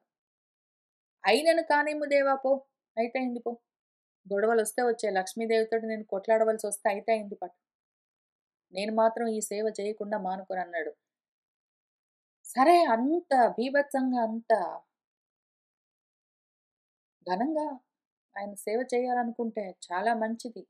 చాలా మంచిది. ప్రాపంచికమైన విషయాల్ని సేవించే బదులు, భగవంతుడిని మనసులో లక్ష్మీదేవితో సమానంగా ఆమెతోటి కొట్లాడుతూ మరీ చేస్తున్నాడంటే, ఇంక మనసులో అక్కడే ఉంటాడాయన. ఎంత గొప్ప అవకాశం. పోనీ ఇదైనా సరే బాగా భావన చేసుకుంటున్నాడు మనవాడు. పృథువు గారు. ఆయనకి నమస్కారం. అని ఇంకేమంటున్నాడంటే, జగదీశ దేవా యుష్మత్పద కైంకర్య పరతంతనర్చు సాగర తనూజ కృత్యంబునందు అకల్పిష బుద్ధి నేన్ ప్రీతిన్ కోరుట జగన్మాతయైన ఆ రమాసతితోడి వైరము అవశ్యంబు గల్గునో అయినను దయాకార నీవు దీనవత్సలుండవు కాన స్వల్పంబైన అధికంబు చేయుదువు అట్లుగాన భవ్యచరిత నిజస్వరూపంబునందు అభిరతుడవైన నీవో నన్ను ఆదరించు పగిది ఇందిరను ఆదరింపవు మహాత్మా భక్తజనలోక మందార భవ విదూర. ఇంకొకటి కూడా చెప్తాను. నా భావన అంతా ఇంతా కాదు. నా ఇమాజినేషన్‌కి అంతమన్నది లేదు. నాకు భావ దారిద్ర్యం లేదు. నువ్వు ఇందాక దరిద్రుడా, దుష్టుడా, దుర్మార్గుడా అని వాళ్ళని వీళ్ళని ఎట్లా అనుకోవాలి అని నా మనసులో ఆలోచనలన్నీ పెట్టావు గదా! అటువంటి దారిద్ర్యము భావ దారిద్ర్యం నాకు లేదు. అసలు భావ దారిద్ర్యం గాదు. నేను భావనాపరంగా చాలా ఎక్కువగా ఆలోచన చేసుకుంటున్నాను. నాకింకొక ఆలోచనొచ్చింది. నీకున్నవి పాపం 2 కాళ్ళు. లక్ష్మీదేవి ఆల్రెడీ అక్కడ కూర్చొని సేవ చేస్తూ ఉన్నది. నేనక్కడ కూర్చుంటే మా ఇద్దరికి గొడవలు రాకుండా చూడు, ఒకళ్ళ తర్వాత ఒకళ్ళని చెప్పు, అట్లా ఏమైనా చెప్పు అని నీకు సలహా చెప్పా గానీ, ఎట్లైనా సరే మా ఇద్దరికి గొడవలు తప్పవు. కాబట్టి అయితే అయింది గొడవలు, కొట్లాడుతూ అయినా సరే. గొడవలు, కొట్లాటలు లక్ష్మీదేవితోటే ఏకంగా ఆమెతోటి నాకు గొడవలొచ్చినా సరే, నేను మాత్రం తగ్గనని జెప్పాను గదా! ఇప్పుడు ఇంకొకటి చెప్తాను పట్టు. ఓ జగదీశ, ఓ దేవా! నీ పదకైంకర్యము అదే తత్పరత. నీ పాద సేవ చెయ్యాలన్న తత్పరతతో తనర్చుతూ ఉన్న సాగర తనూజ ఉన్నది గదా! సగరుడి కూతురు లక్ష్మీదేవి. ఆమె చేసే కృత్యము, ఆమె చేస్తున్న పనిని చూసి ఆమె ఎప్పటినుంచో చేస్తుంది. ఎప్పటినుంచి చేస్తుందామె? ఎప్పటినుంచో చేస్తుంది. ఆ సముద్రంలో ఆమె పైకొచ్చినప్పటి నుంచి ఆమెను వరించినప్పటి నుంచి ఇప్పటిదాకా అదే పనిలో ఉంది. ఆ సీన్ అసలు మారను గూడా మారదు. ఒక్క క్షణం పక్కకు జరుగుతుందా? ఇంకెవరికైనా అవకాశం ఆప్షన్ ఇస్తుందా అంటే ఇవ్వదు. అదిగో నిన్నొదిలిపెట్టకుండా నేను సేవ చేస్తూనే ఉంటుంది. అయినా గూడా ఆమె చేస్తున్న పనికి అకిల్బిష బుద్ధి. నాకేమి కిల్బిషం కుళ్ళు లేదు. ఏమిరా ఆమెతోటి నువ్వు పోటీలన్నీ బెట్టుకుంటావు, స్పర్ధలన్నీ బెట్టుకొని గొడవలు బెట్టుకుంటానంటావో, ఎందుకంత కుళ్ళు బుద్ధి నీకు అంటే, నాకంత కుళ్ళు బుద్ధి లేదు. నేనటువంటి కుళ్ళు పుచ్చకాయ గాదు. కుళ్ళుతోటి నేను లక్ష్మీదేవితోటి గొడవలు బెట్టుకుంటా అనట్లేదు. అకిల్బిష బుద్ధితోటే. మంచి మనసుతోటే జెప్తున్నాను. సద్బుద్ధితోటే. నేను ప్రీతితో, నీ మీద ప్రీతి. ఆమెతోటి గొడవలు బెట్టుకోవాలన్న ఉద్దేశం లేదు. కానీ ఆమె ఊరుకోదు మరి. అది వేరే విషయం. ఆమె సంగతి నువ్వు జూసుకో. ఆమె మీద గొడవలు బెట్టుకోవాలన్న ఉద్దేశం గాదు. నీ మీద ప్రీతి. నువ్వు ఫోకస్ ఇటు సైడ్ చెయ్యి. ఓకే. అందుకని ఆ విధంగా కోరుకుంటూ ఉన్నాను. ఆమె జగన్మాతే అవును నిజమే. ఆమె జగన్మాత నా తల్లి. అవును అంతా బానే ఉంది. అయినన్ అయినా గూడా ఆ రమాసతితోడి వైరము అవశ్యం. అయినా గూడా ఆమెతోటి గొడవలు, ఫైటింగ్, శత్రుత్వం మాత్రం గ్యారంటీ. ఆమె గూడా తగ్గదు మరి. ఏం జేస్తాం?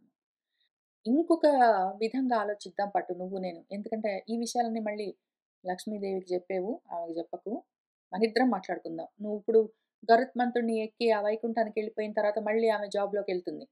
మళ్ళీ పాదసేవ చేస్తూ ఉంటుంది. ఇప్పుడు దొరికావు నువ్వు ఆమె లేకుండా. కాబట్టి నీతోటి ముందే ఒక అరేంజ్‌మెంట్ చేసుకుంటున్నాను. ఇప్పుడేం చెయ్యంట నువ్వు? ఎట్లైనా ఆమె నా తల్లి జగన్మాత. ఆమె మీద నాకేమి కుళ్ళు లేదు. ఆమె ఎప్పటినుంచో జేస్తుంది. సరే మంచిది. కానీ గొడవలు, శత్రుత్వాలు ఆమెతోటి నాకు గ్యారంటీ. అనుమానం లేదు. అయినను అందుకని అయితే అయింది ఓ దయాకారా, దయా స్వరూపమా నువ్వేం చెయ్యంటే దీనవత్సలుడివి గదా నువ్వు. నేను దీనుడిని. నేను ఒక కోరిక కోరుతున్నాను. కానా నువ్వేం చేయంటే స్వల్పమైన అధికంబు చేయుదువు. నువ్వేం చేస్తావు? కొంచెమైనా సరే చాలా చేయగలవు. నువ్వు లక్ష్మీదేవంత చేశావా సేవ అని లెక్కలన్నీ వెయ్యవు. నువ్వేం జేస్తావు? నీకెవరి పైనైనా దయ గలిగితే, వాళ్ళు కొంచెం స్వల్పంగా ప్రయత్నం జేస్తే గూడా నువ్వు దాన్ని చాలా ఎక్కువగా, అధికంగా మారుస్తావు కదా! స్వల్పమపి అస్య ధర్మస్య త్రాయతే మహతో భయాత్ అని ఏం జెప్పావు నువ్వు? స్వల్పమపి అస్య ధర్మస్య త్రాయతే మహతో భయాత్ అని చెప్పలే? కొంచెము ఈ ప్రయత్నం నువ్వు జేసినా గూడా గొప్పగా దాని లాభం ఉంటుంది అన్నావు గదా! కాబట్టి నేను కొంచెం జేస్తా. లక్ష్మీదేవి ఎంత అవకాశం ఇస్తుందో ఆమెతోటి గొడవలు, కొట్లాటలు, శత్రుత్వాలన్నీ బెట్టుకుని, ఆమె పక్కన గూర్చొని, ఆమెతో పాటు యుద్ధాలన్నీ జేస్తూ కూడా నేను నీకు సేవ చేస్తూ ఉన్న సమయంలో కొంచెం అయిందనుకో, చాలా చేయలేకపోయాననుకో, అయినా గూడా ఆ కొంచాన్నే నువ్వు అధికం చేసే శక్తి కలిగిన వాడివి గాబట్టి అట్లుగాన అందుకని, ఓ భవ్యమైన చరిత్ర కలిగిన వాడా, నిజ స్వరూపమందు అభివృద్ధుడవైన వాడా, ఆత్మస్వరూపంలోనే, స్వస్వరూపంలోనే ఎప్పుడూ ఉండేవాడా నీవు నన్ను ఆదరించు. నన్ను చూసుకో. నన్ను జూసుకో. నువ్వేం జెయ్యంటే, ఒకవేళ అవకాశం ఎక్కువ లేక, లక్ష్మీదేవి నాకెక్కువ అవకాశం ఇయ్యక, నేను ఎంత ఫైటింగ్ జేసినా గూడా నాకు కొంచెమే అవకాశం కలిగితే, నేను తక్కువ జేశా నీకు సేవ అనుకునేవు. నేను ఏ కొంచెం సేవ చేసినా సరే చాలా చేశాననుకుని నన్ను ఆదరించు. ఓకే. నా మీద దయ చూపించు. ఈ పగిది నన్ను నువ్వు ఎంత ఆదరిస్తావో అంత ఇంద్రుని కూడా, లక్ష్మిని కూడా ఆదరింపవు నాకు ఆ విషయం తెలుసు. ఓ మహాత్మా, భక్తజనలోక మందార, భక్తజనులకు నీ మీద భక్తి కలిగిన జనులకు, అటువంటి లోకానికి వాళ్ళందరికీ గూడా మందారం అంటే కల్పవృక్షం లాంటి వాడా, భవములు జన్మలకు దూరంగా ఉండేవాడా కాబట్టి నువ్వేం చేయంటే, నేను కొంచెం చేస్తే గూడా చాలా చేశాననుకో, లక్ష్మీదేవిని నాకన్నా ఎక్కువగా ఆదరిస్తున్నావని నేనేం అనుకోనులే గానీలే. నన్ను ఆమె కన్నా ఎక్కువగా ఆదరించు నువ్వు. ఆ రకంగా మనిద్దరం ఒక మాట మీద ఉందాము. ఆ రకంగా అదే పనిగా నేను నీకు సేవ చేస్తాను. అని పాపం ఆయన చెప్పుకోగలిగినవన్నీ జెప్పాడు. ఇట్లగుటం జేసి, సత్పురుషులైన వారలు నిరస్త మాయాగుణ సముదయంబు గల నిన్ను భజింతురు. సత్పురుషులేం జేస్తారంటే, నేనిట్లా ఇంకా ఇప్పుడిప్పుడే ఆ దారిలోకొస్తున్నా గాబట్టి, నేనెక్కువ పూజలు చేశాను, నేను 4 గంటలు పూజలు చేశాను, నేను 4 రోజులు ఉపవాసం చేశాను, నేను ఎంతో మందికి భోజనాలన్నీ పెట్టాను, గుళ్ళో వాలంటీరింగ్ జేశాను, నేను ఏంటో దానాలన్నీ జేశాను అని నేను చాలా చెప్పుకుంటూ, చేసుకుంటూ వస్తానులే గానీ, ఎందుకంటే ఇప్పుడిప్పుడే స్టార్ట్ చేశా గదా! ఇప్పుడిప్పుడే స్టార్ట్ చేసినప్పుడు, ఇప్పుడిప్పుడే స్టార్ట్ చేసిన వాళ్ళు ఎట్లా ఉంటారో మనకు తెలిసిన వాళ్ళు గూడా. మన చుట్టుపక్కల. అప్పుడప్పుడే కొత్తగా ఈ మార్గంలోకొచ్చిన వాళ్ళు, ఓహో! చేసిన పూజలే జేస్తారు, చదివిన మంత్రాలే చదువుతారు, చదివిన స్తోత్రాలే చదువుతారు, అదే పనిగా గంటలు గంటలు అక్కడే గూర్చుంటారు కదా! అయితే సత్పురుషులు పాపం ఈ మార్గంలో ముందే ఉన్నవాళ్ళు, సన్మార్గంలో ఉన్నవాళ్ళు, నిరస్త మాయాగుణ సముదయంబు గల నిన్ను, సమస్త మాయలు దానివల్ల కలిగే గుణాలన్నీ నిరస్తము, అస్తమించి ఉన్న నిన్ను వాళ్ళు పొందుతూ ఉంటారు. వాళ్ళు ఇట్లా గొడవలన్నీ బెట్టుకోరు. భూమి మీద ఉన్నంత వరకు మిగిలిన వాళ్ళతోటి నేనే భగవంతుడి పల్లకి మోస్తాను. నేనే భగవంతుడికి ముందు నిలబడి పూజలన్నీ జేయిస్తాను. ప్రసాదాలన్నీ అందరికన్నా నేనే ఎక్కువ తింటాను. అందరికన్నా గట్టిగా నేనే స్తోత్రాలు చదువుతాను. అని ఈ రకంగా భూమి మీద ఉన్న మిగిలిన మనుషులతోటి స్పర్ధలన్నీ బెట్టుకుని, గొడవలన్నీ బెట్టుకుని, ఆ రకంగా మనశ్శాంతి వాడికి లేదు, పక్కన వాళ్ళకు లేకుండా పూజలు అవన్నీ జేస్తూ ఉంటారు. కాక నాలాంటి వాళ్ళు ఏకంగా లక్ష్మీదేవితో పాటే గొడవలన్నీ బెట్టుకుంటారు. కానీ వీళ్ళు పాపము క్వైట్‌గా గుణాలు లేకుండా నిర్గుణంగా ఉన్న నిన్ను భజిస్తూ ఉంటారు. నేనిక్కడికి రావాలి ఇంతకది నా శ్రవణం వల్ల. నువ్వు నాకిచ్చే శుశ్రూష నన్ను ఇక్కడికి తీసుకొని రావాలి ఇంతకది నా గోల. నేను మధ్యలో దారిలో ఈ గోలలో లక్ష్మీదేవితోటి గొడవలు పెట్టుకుని ఆమెతో యుద్ధాలన్నీ చేసి అవన్నీ చేస్తే చేశాను గానీ, చివరికి నేను ఇక్కడికి రావాలి. వాళ్ళు మన సత్పురుషులున్నారు గదా! వాళ్ళు భవత్ పాదానుస్మరణ రూపంబైన ప్రయోజనంబు తక్క ఇతర ప్రయోజనంబులు ఎరుగరు. నిన్నే స్మరిస్తూ ఉంటారు వాళ్ళు, వేరేవి కోరుకోరు. ఓ దేవా! సేవక జనంబులను వరంబులు వేడుము అని జగత్ విమోహనంబులైన వాక్యంబులు పలుకుదువు నువ్వా. ఇట్లానా నువ్వు చేసేది? ఓ దేవా! నిన్ను నమ్మినందుకు నువ్వు ఇట్లా మోసం చేస్తావు మమ్మల్ని. మాయలో ఉంచుతావు నువ్వు. నువ్వు మాత్రం తక్కువ వాడివేంటి? నేను ఇంతవరకు లక్ష్మీదేవితోటి గొడవల గురించి మాట్లాడా. ఇప్పుడు నీతోటే చెప్తున్నాను. నీ గురించే నాకు ఒక గొడవున్నది. నువ్వు మామూలు మనిషివా? ఊరుకున్నవాడివి ఊరుకోకుండా, నీ సేవక జనాల్ని పట్టుకొని, వరాలిస్తాను పట్టుకో, ఏమైనా వరం కోరుకో, వేడుకో అని అడుగుతావు. ఎంత మోహం దానివల్ల. నువ్వు నిజంగా ఇస్తానన్నావు అనగానే, ఏదైనా కోరుకుందామని నా మనసు జారిపోతే, నేనింత తెలివితేటలతోటి ఉన్నాను, జాగ్రత్తగా ఉన్నాను గాబట్టి, నువ్వు ఇస్తానన్న ఐహికమైన కోరికలు వరాలుగా కోరుకోలేదు. కాబట్టి సరిపోయింది. నేను నిజంగా కొంచెం అటు ఇటుగా ఉన్నవాడినైతే జారిపోయేవాడిని గదూ! ఇటువంటి జగత్తుని మొత్తాన్ని మోహం చేసే, మోహంలో విమోహనం విశేషంగా జగత్తుని మోహింపజేసే నీ మొత్తం మాటలన్నీ నా మీద ఉపయోగిస్తావా? నాలాంటి అమాయకులను, నీ సేవకులను పట్టుకుని వరాలిస్తాను కోరుకో అంటావా? ఆ మాయలో పడితే ఏమైపోతాం మేము? అటువంటి వాక్యాలన్నీ పలుకుతావు కూర్చొని. ఊరుకోవు గదా!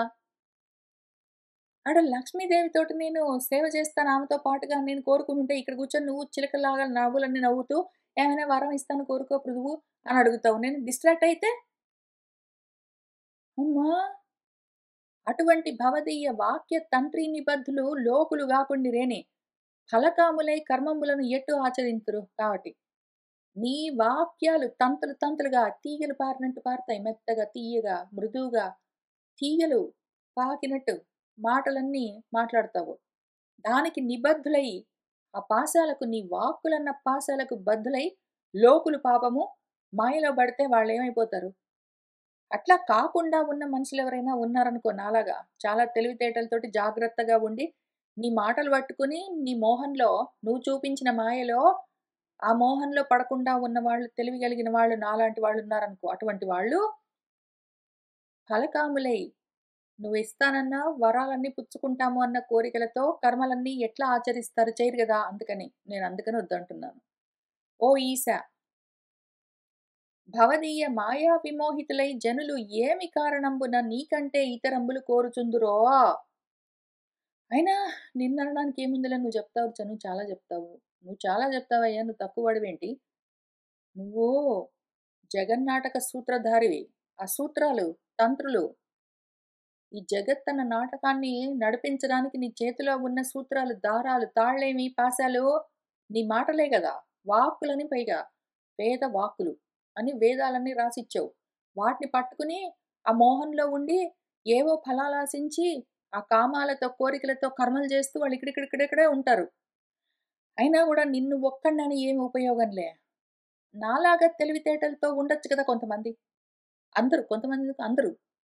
నాకున్నంత తెలివితేటలతో అందరూ ప్రవర్తించొచ్చు కదా! నువ్వు తియ్యగా ఏదో తేనెల్లాగా మధులూరుతూ ఉన్న మాటలన్నీ చెప్తే, ఆ మాటల మాయలో పడి మోహంతో చపలచిత్తులవ్వకుండా అందరూ గూడా తెలివితేటలతో ఉండొచ్చు గదా!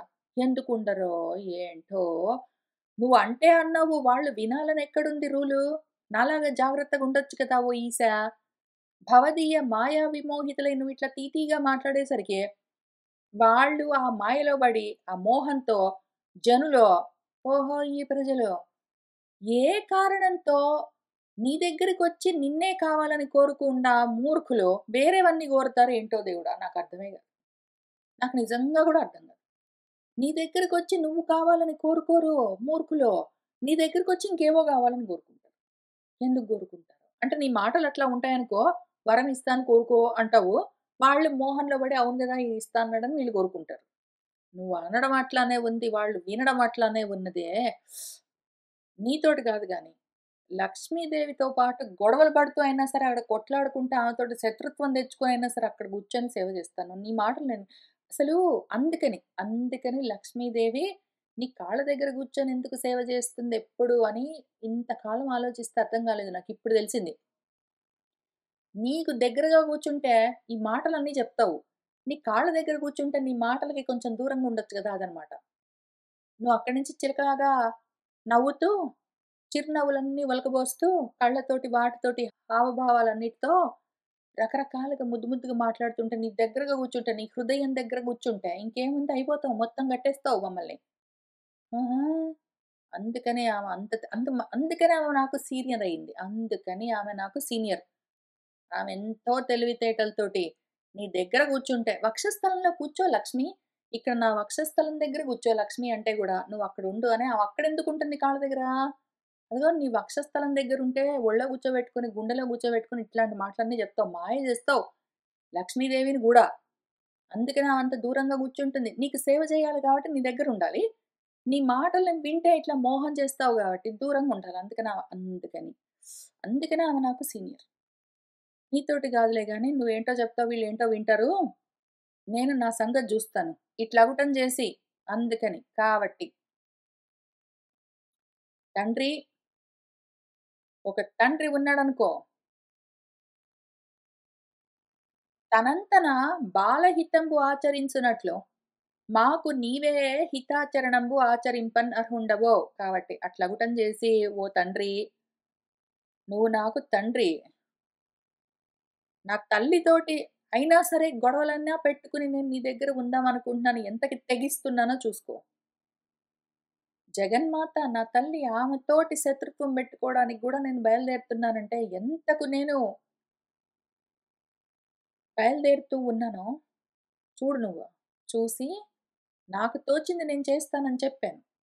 నాకర్థమైంది నేను ఈ విధంగా నిన్ను సాధించడానికి, నిన్ను వదిలిపెట్టకుండా ఉండడానికి నేనేం చేయగలను అని నేను చూసుకున్నాను కదా!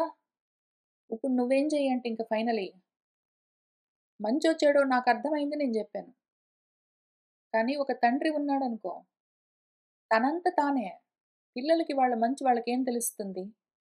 తండ్రికి తెలుస్తుంది. ఇది వీడికి మంచి అని తెలిసి, తండ్రి కావాలని తన బిడ్డకు ఏమి కావాలో అది ఎట్లా ఇస్తాడో, అట్లా నువ్వే నాకర్థమైనవి నేను పైన పద్యాల్లో జెప్పాను గదా! నవ్వుకుంటూ నిలబడ్డావు. మళ్ళట్లానే. నవ్వుతూ చూస్తావు. నాకు కరెక్ట్‌గా అర్థమైందో, కాలేదో, నాకిది మంచో కాదో నాకెట్లా తెలుస్తుంది? చిన్న పిల్లవాడిని, బాలుడిని. ఎందుకు అంటే, ఇంకా జ్ఞాన దేహము పూర్తిగా పరిణతి చెందలేదు, వృద్ధి చెందలేదు మరి. జ్ఞాన వృద్ధి ఇంకా కలగలేదు. నేను జ్ఞాన వృద్ధుడిని గాదు. జ్ఞానపరంగా బాలుడిని. అటువంటప్పుడు తండ్రి తన బిడ్డలకి ఎట్లా హితాన్ని ఆచరిస్తాడో, వాళ్ళ మంచి చూసి తండ్రి ఎట్లా మంచి చేస్తాడో, అట్లానే నా తండ్రివి మరి నువ్వు. నాకు గూడా అట్లానే నువ్వే నా హితాన్ని ఆచరించు. ఆ విధంగా చెయ్యడానికి నువ్వు అర్హుడివి.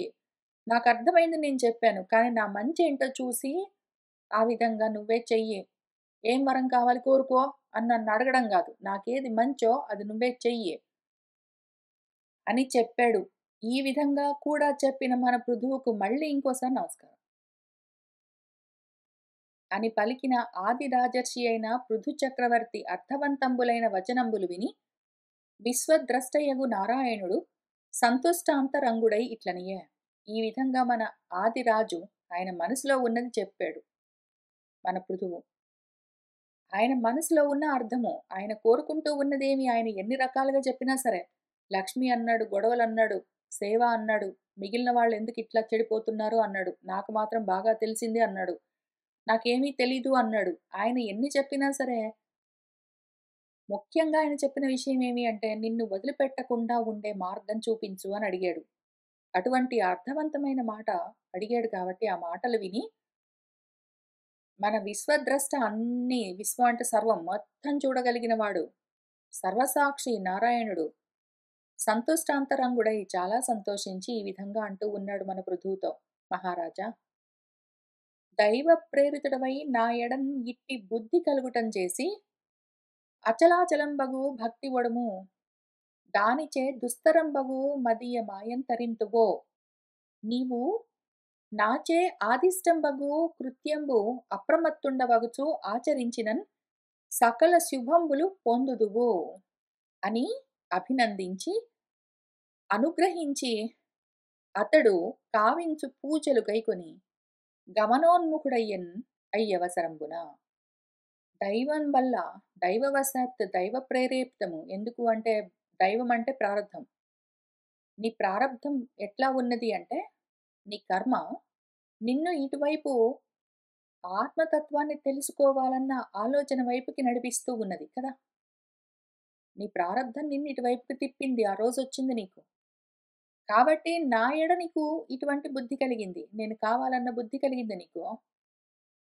దానం చేసి దానివల్ల అచలమైన భక్తి వడము నీకు స్థిరమైన భక్తి కుదురుకుంటుంది పట్టు ఆ వరం ఇస్తాను నీకు దాంతో నువ్వేం చేస్తావు దుస్తరమైన మదీయ మాయను తరింతువు దుస్తరమది తరించడం కష్టం అటువంటి నా మాయను మమ మాయ దురత్యయ నా మాయ అత్యయం అంటే దాటడం అన్నది దుహు కష్టం కానీ దాన్ని నువ్వు తరిస్తావు అనుమానం లేదు అయితే దానికి నువ్వేం చెయ్యాలంటే నీవు నా చేత ఆదిష్టంబగు కృత్యము నేను నీకు ఏ ఆదేశం ఉపదేశం ఇచ్చానో నేను ఉపదేశించినట్టే కర్మలు చెయ్యి నువ్వు చేసే కర్మలు ఆ కర్మలతో సంగం లేకుండా కర్మల వల్ల కలిగే ఫలితాలతో సంగం లేకుండా ప్రతిఫలాపేక్ష లేకుండా కర్మతో సంగం లేకుండా కేవలం ధర్మంగా మాత్రం కర్మలు చేస్తూ ఉంటే ఆ విధంగా ఎట్లా చేయాలి ఏమి అని భగవద్గీత నిండా చెప్పాను అది పోయి చదువుకో దాన్ని బాగా అర్థం చేసుకుని ఆ విధంగా ఒకవేళ నువ్వు కర్మలు చేసావు అంటే అప్రమత్తుడివై ఉండు అప్రమత్తంగా ఉండు ప్రమత్తతతో మత్తుతో మదంతో మాదంతో ప్రమాదంతో ఉండి కర్మలు చేయడం కాదు అప్రమత్తుడివై నువ్వు ఈ విధంగా కర్మతో గాని దాని అంగాలతో గాని సాంగత్యం పెట్టుకోకుండా చేస్తూ వెళ్ళావంటే ధర్మంగా ఆ విధంగా ఆచరించినన్ సకల శుభంబులు పొందుదువు నిశ్రేయసాన్ని పొందుతావు అని అభినందించి అని మన పృథువును మెచ్చుకుని ఆయన్ని అనుగ్రహించి అతడు మన పృథువు కావించు పూజలు గైకొని నమస్కరిస్తే పూజిస్తే వాటిని పుచ్చుకుని గమనోన్ముఖుడయ్యను. వెళ్ళడానికి బయలుదేరుతూ ఉన్నారు మన భగవంతుడు. అయ్యవసరంబున ఆ సమయంలో నరసిద్ధ చారణ సుర ముని గంధర్వ కిన్నర పితృ సాధ్య పన్నగులును అఖిల జనంబులు హరిపార్శ్వ వర్తులు ఆనంద మగ్నాంగులగుచు వేడ్కన్ యజ్ఞేశ చింతనుండైన ఆ పృథువుచే సత్కారంబులు పొంది సమ్మదమున జనిరి నిజాధివాసములకు భగవంతుడైన నారాయణుడు అచ్యుతుడు తగన్ ఉపాధ్యాయ సహితుడై తనరు పృథుని విమలమతులై చూచుచూ అమరవరులు తన్ను జయ జయ కలిత శబ్దంబులు పొగడ సనియను అప్పుడు వైకుంఠ సదనమునకు. నరులు, మనుషులు, సిద్ధులు, చారణులు, సురలు, మునులు, గంధర్వులు, కిన్నరులు, పితృదేవతలు, సాధ్యులు, పన్నగులు, వాళ్ళు వీళ్ళు అని లేదు. అక్కడున్న వాళ్ళందరూ కూడా వాళ్లతో పాటు హరితో పాటు వచ్చిన వాళ్లతో పాటు అందరూ కూడా ఆనందంలో మగ్నమై ఉండగా, వేడుకతో సంతోషంగా యజ్ఞేశుడి గురించి ఆలోచిస్తూ ఉండగా, ఆ పృథువు చేత సత్కారములను పొంది వీళ్ళందరూ సమ్మదమున ఎంతో సంతోషంగా నిజాధివాసములకు జనిరి వాళ్ళ ప్రదేశాలకు వాళ్ళు ఎక్కడి నుంచి వచ్చారో వాళ్ళ దేశాలకు వాళ్ళు వెళ్ళిపోయారు. భగవంతుడు కూడా నారాయణుడు అచ్యుతుడు ఉపాధ్యాయ సహితుడై తన ఋత్విక్ గణముతో తన పురోహితులతో పాటు కూడి తనరుతూ ఉన్న వాళ్ళతో పాటున్న మన పృథువు ఈ విధంగా అంత గొప్పగా ఈ ఉపదేశాలన్నీ పుచ్చుకుని అందరినీ పూజిస్తూ గౌరవిస్తూ పంపిస్తూ ఉంటే ఆయనను వీళ్ళందరూ కూడా విమలమతులై చాలా సంతోషంగా నిర్మలమైన బుద్ధులతో ఉన్న వాళ్ళే మన అమరవరులు దేవతలు కూడా ఒకవైపు పురోహితులతో కలిసి ఋత్విక్కులతో పాటు కలిసి నిలబడి ఉన్న పృథువును చూస్తూ ఇటువైపు మన గరుత్మంతుణ్ణి అధిరోహించి వెళుతూ ఉన్న భగవంతుణ్ణి చూస్తూ భగవంతుణ్ణి జయ జయ కలిత శబ్దముల పొగడన్ జయ జయధ్వానాలతో భగవంతుణ్ణి పొగుడుతూ ఉంటే కీర్తిస్తూ ఉంటే అప్పుడు మన భగవంతుడు కూడా వైకుంఠ సదనమునకు జనియన్ తన వైకుంఠానికి వెళ్ళిపోయారు. ఇంకా తర్వాత ఏం జరిగింది ఏమి మన పృథువు ఏం చేశాడు అని ఇక్కడి నుంచి ఈ వచనం నుంచి చెప్తూ వస్తూ ఉంటారు. మనము వచ్చే వారం వచ్చి కలిసి కూర్చుని ఇక్కడి నుంచి చదువుతూ ముందుకు వెళ్దాం. ఇవాటికి ఇక్కడికి ఆపుతున్నాను. సర్వం శ్రీకృష్ణ పరబ్రహ్మ పాదార విందార్పణమస్తు.